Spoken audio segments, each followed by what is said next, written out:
Welcome to the Common Man Football Show. My name is James Cobern, and today's episode, we're going to be looking at Ryan Tannehill, a analytics profile on a quarterback who is kind of up in the air. He was a guy who his first season, there were some promising things from a physical standpoint. There even was a lot of hype with guys like, Cayenne, Fahey, doing the interceptable passes kind of stuff and highlighting him. And for the most part, they haven't been winning a ton of football games. And on top of that, they haven't exactly, it's been very, very much a slow process with Tannehill. And this is a big year. This is a very, very big year for him in terms of his career arc, in terms of what type of quarterback he's ultimately going to be.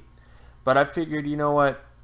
Let's go through his data coming out of high school to college to the NFL. And, of course, with the emphasis on the NFL, because he's been in the NFL for 4 seasons thus far, from 2013, 14, 15, and 16. So we have a decent amount of data to at least see where the areas where he's kind of not being the most successful compared to, successful quarterbacks.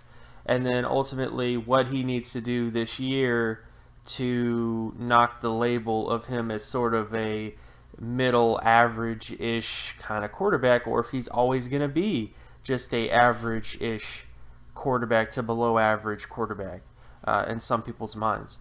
So we're going to go through all of his data. We're going to go through some of the positive points to him and some of the negative points to him, and then ultimately come to some sort of a conclusion, at least a open conclusion about what he needs to do this year.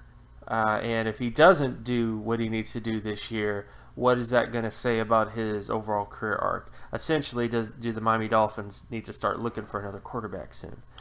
So we're going to go through all that stuff, and now let's get to his production at the collegiate era, and then talk about his high school production. So starting with Ryan Tannehill's production, unfortunately, as you know, I do high school production data when it comes to quarterbacks. But I can't find Ryan Tannehill's production from high school. He did play quarterback there.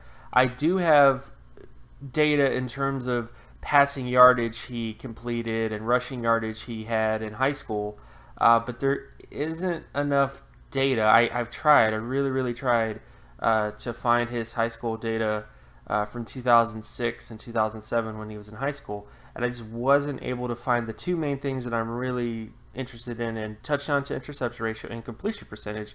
Both those marks are really big, actually are the two main components to the high school production score, and I simply cannot find his touchdowns, interceptions, or even his completion percentage, passing attempts and passing completions at the high school level. So I definitely can find the yardage, passing yardage that he completed, and I can find his rushing yardage, but his touchdown to interception ratio and completion percentage are just not there. So I'm really not going to speak on his high school production other than there just isn't enough data available to really say much of anything about his high school production. Where there is enough data is in terms of his FBS production, where his highest FBS production score was at 89.29 out of 100 at Texas A&M, which hits pretty much the Pro Bowl QB threshold that you're looking for. The majority of Pro Bowl quarterbacks since the 1958 NFL draft class, with the exception of Matt Hasselbeck, Brett Favre, and Drew Bledsoe, had at least 80 or higher in terms of the Pro Bowl quarterback threshold. And of course, Michael Vick, he's another guy who was below 80. He was about 76.99. But for the most part, all Pro Bowl quarterbacks have at least an 80 score or higher, and Tannehill hit above that. He hit 89.29 out of 100. So at least from his college production, he at least hit the sort of the thresholds that he needed to hit. But without his high school production, that's a really big blind spot in projecting him from college to the NFL, because high school production does a really good job and most of the data work I've done to weed out some of the wheat from the chaff, if you will. guys that have poor high school production but good college production all the time really don't really work out in the NFL that much if they don't have the high school production meeting the starter production, especially when it comes to being a Pro Bowl or high quality player.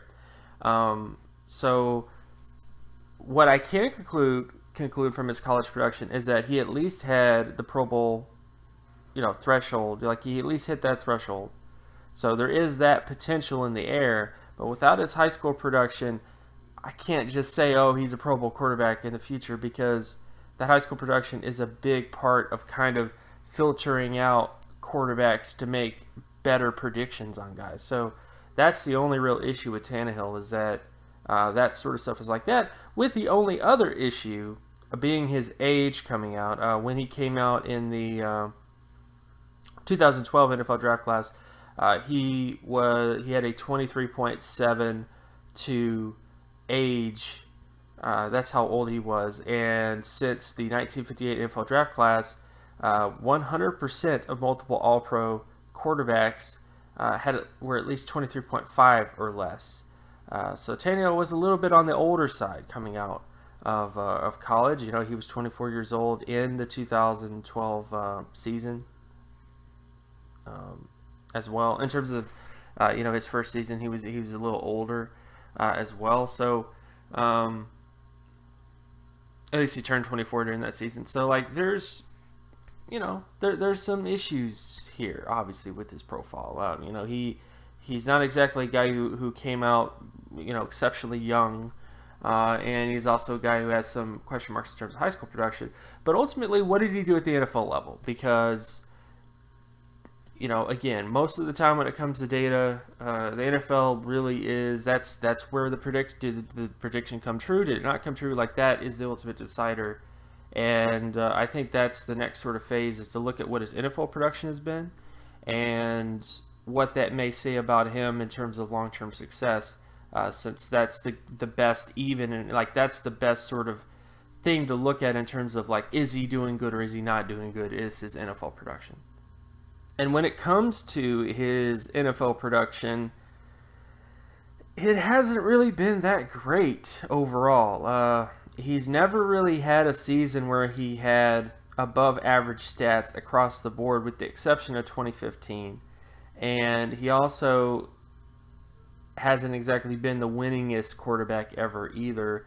Just for example, in 2012, his rookie season, he had a 22.05 touchdown to interception ratio, a 31.06 completion percentage score, a 40.37 yards per attempt score, 37.89 adjusted yards per attempt score, and his quarterback rating was 29.19 out of 100.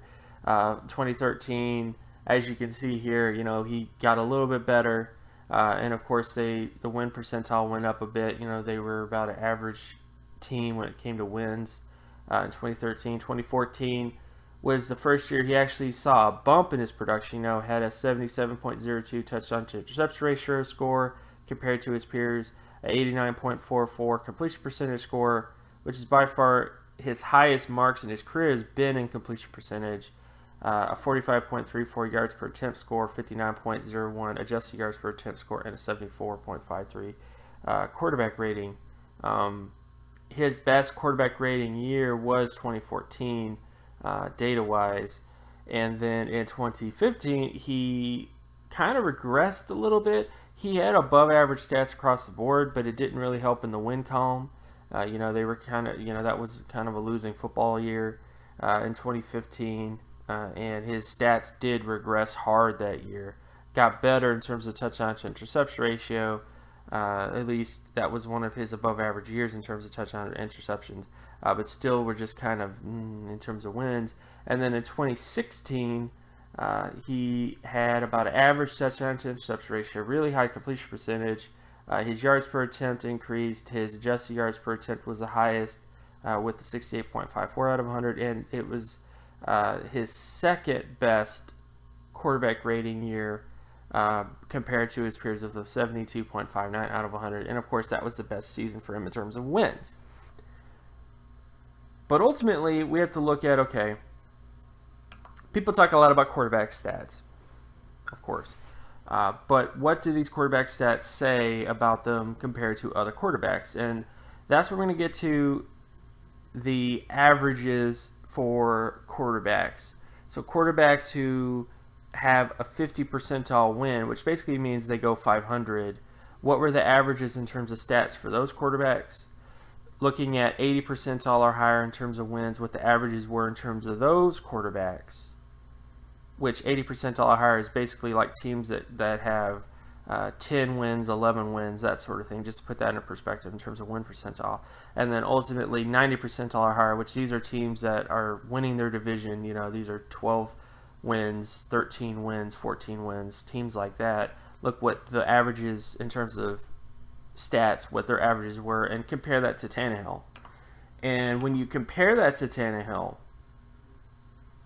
in terms of his touchdown to interception ratio, he's only had one season in 2014 where he had a above average touchdown to interception ratio for the average for quarterbacks that have 50 or higher wins since the 2007 2007 season, basically. So his touchdown to interception ratio in most of his seasons has not really hit the average for quarterbacks who at least go 500 in terms of his production overall.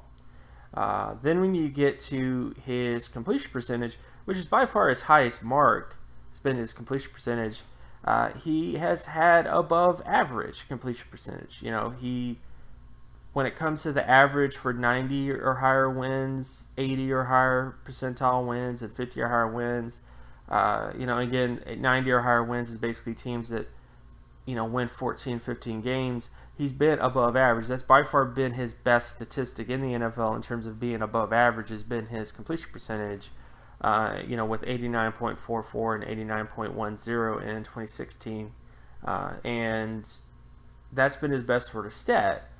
But when you get to things like his yards per attempt, he's pretty much been below average to most win percentiles, like the 50 or higher percentile. The average yards per attempt there is 68.03, and he only had one season in 2016 where his yards per attempt was a 76.64, which was 2016.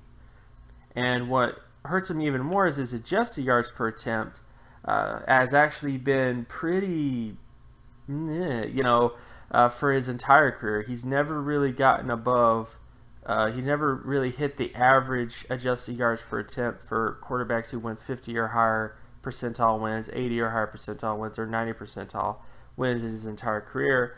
And then in terms of quarterback rating, he's only had 2 seasons where his quarterback rating was above the average for quarterbacks who go at least 500 in 2016 and 2014. In 2016, he had a 72.59 score, which was pretty decent for him. And then 2014, he had his highest quarterback rating score for that particular season. So ultimately, you're going to be going, okay, well, what does this matter? Well, the biggest thing this tells me as a data guy is that the Miami Dolphins have been winning in many seasons despite the play of Ryan Tannehill. They have been in many ways, if they went 500 in certain seasons, they went 500 in, at least they had above average win percentile in 2013 and 2014. In 2013 in particular, they were kind of carrying him, as a team, considering how poor his stats were in 2013 compared to his peers.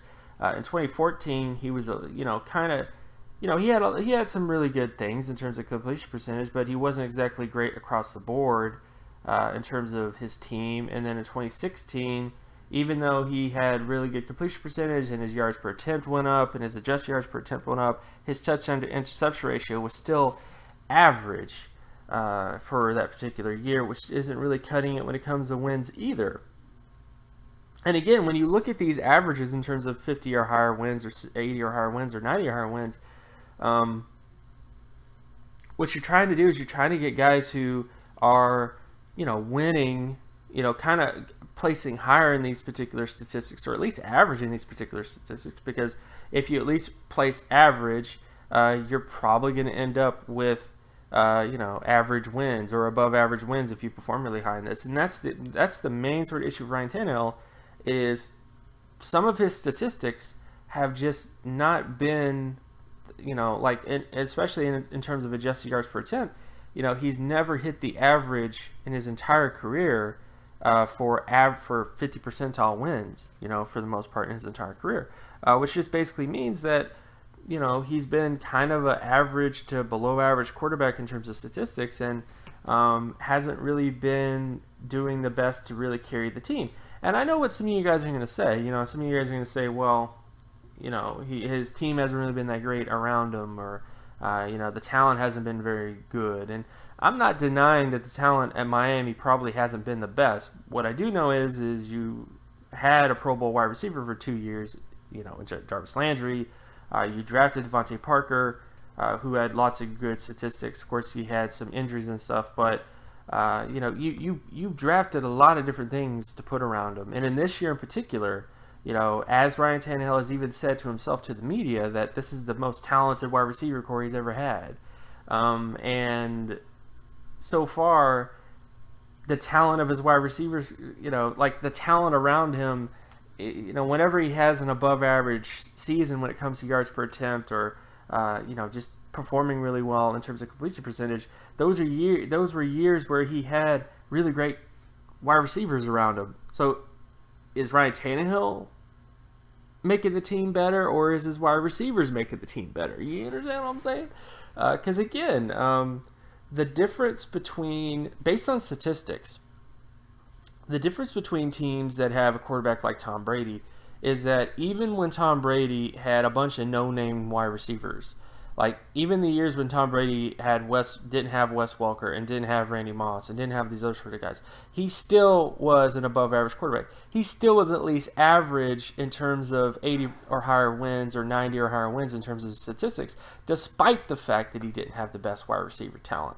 And that's something that Ryan Tannehill hasn't proven. He hasn't proven to be able to put up above average statistics in all the categories, despite not having the best wide receiver talent ever. And that's kind of scary, especially when you get to his career comparables, which this just takes into account what his highest total QB stat score is. The total QB stat score takes all the stats I just mentioned and then averages it out, and then compares it to all of your peers, essentially.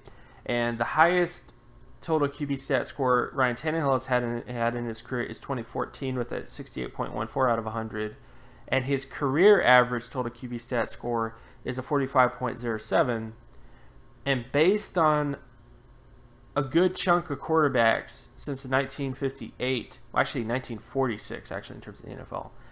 Based on that sample size, these are the career comparables. In terms of Ryan Tannehill's career, he's comparable to guys like John Kitna. He's comparable to guys like Colin Kaepernick, Charlie Batch, Jay Fiedler, Kyle Orton, Jason Campbell, Eric Hipple, Stan Humphries, and kind of on the lower end is guys like Bubby Brister and Jeff Blake in terms of, and of course Rob Johnson in terms of average career score so far,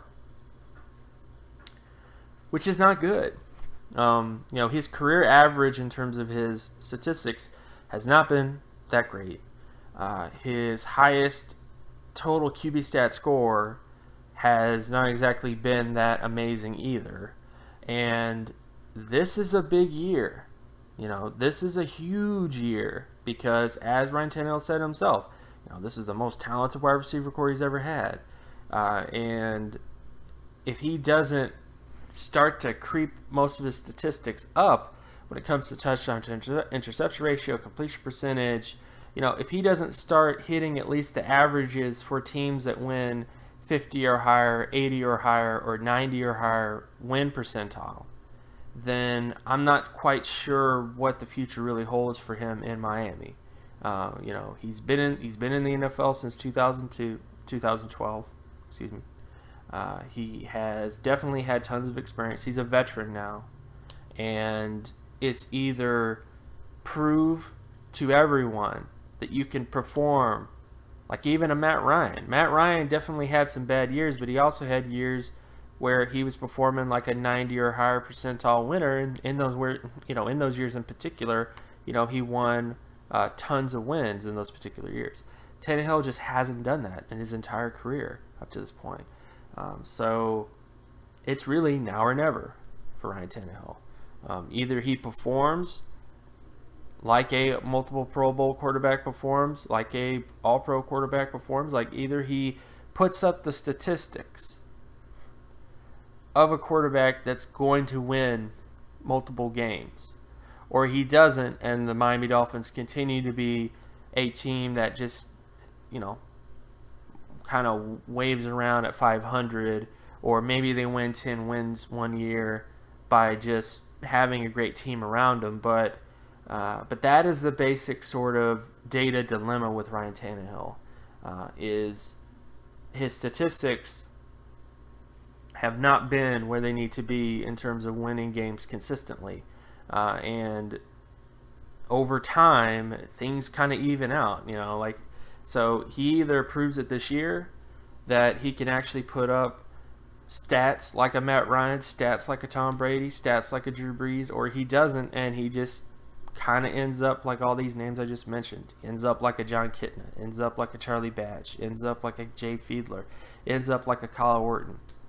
Because that is what Ryan Tannehill is looking like right now, based on all of his seasons in the NFL, is just a quarterback who is not horrible, but just not good enough to really get this team to the wins that they really want. Not to the point where this team gets the types of wins to win a championship, to win a Super Bowl, and like he's not going to get into these quarterback battles with Tom Brady or Drew Brees or, even Russell Wilson. He's not going to be able to get into these battles with these guys when they're just so much better than him in terms of just how they're performing in terms of statistics. So, again, we'll see what happens in the future. But ultimately, in my conclusion on the matter, is this is the year for Ryan Tannehill to put up or shut up. Either you put up the type of statistics of a quarterback who wins 10 games, who wins 12 games a year, and do it not just next year, or not this, not just this year, but do it every year in the future. He either does that, or I would seriously suggest moving on. We've had a lot of time, a lot of statistics, a lot of stuff to look at with Ryan Tannehill. And I'm not saying it's time to cut bait right now, but what I am saying is